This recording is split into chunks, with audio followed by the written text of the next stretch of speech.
Баршаңызға қайырлы күн достар, каналыма қош келдіңіздер. Бүгін сіздерге ерекше, дәмді, пайдалы және де оңай жасалатын салаттың рецептісін ұсынғым келеді. Салатты міндетті түрде жасап көріңіздер, сіздерге ұнайды деген ойдамын. Видеоны соңына дейін қарап, каналыма тіркелмеген болсаңыздар, каналыма тіркеліп қойыңыздар. Бізге қажетті ингредиенттер: 1 шағын бума руккола жапырақтары, 2-3 дана піскен свекла, 1 дана апельсин, жарты дана лимон, 100 грамм фетакса, 2 ас қасық бал, 2 ас қасық зәйтүн майы, грек жаңғағы, асқабақ дәндері және де жарты шай қасық тұз қажет. Алдымен грек жаңғағын пышақтың көмегімен майдалап кесіп аламыз.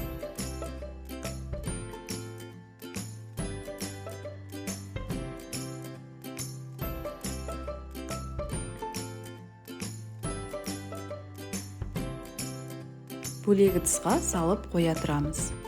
Фетаксаны көбіктеп турап аламыз.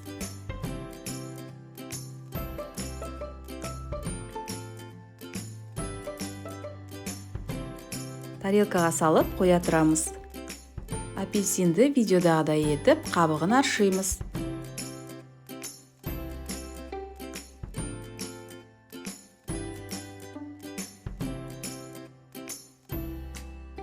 Ірілеу кубик қылып турап шығамыз.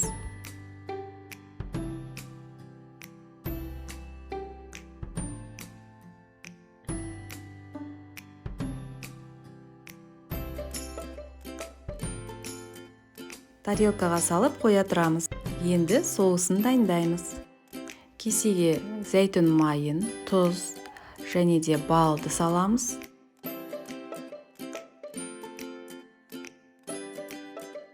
Лимон шырынын сығып, кесілген апельсиннің шырынын құйып, жақсылап балы ерігенше араластырамыз.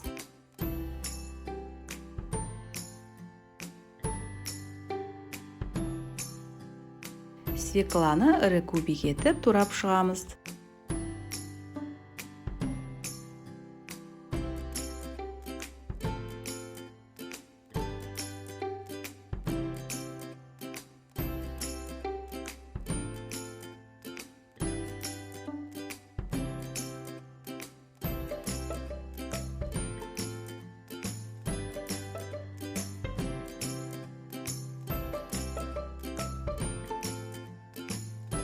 Орташа мискаға салып аламыз. Үстіне соусты құйып, жақсылап араластырамыз. Таза тарелкаға руккола жапырақтарын әдемілеп салып шығамыз. Соусты себелеп құямыз. Видеода көрсетілгендей етіп, свекланы саламыз.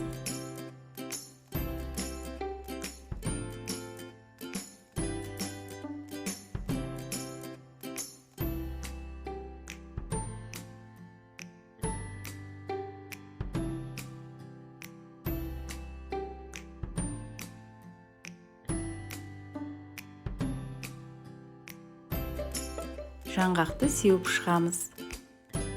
Кесілген апельсиндерді салып шығамыз.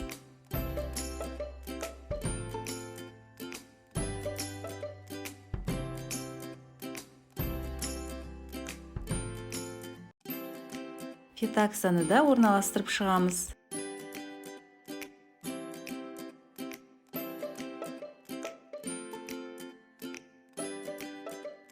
Асқабақ дәндерін сеуіп, қалған соустан құйып шығамыз.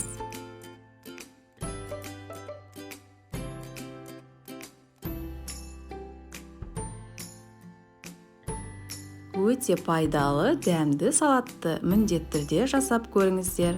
Астарыңыз дәмді болсын.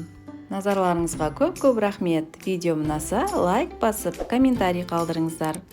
Және де каналыма тіркелуді ұмытпаңыздар. Келесі кездескенше.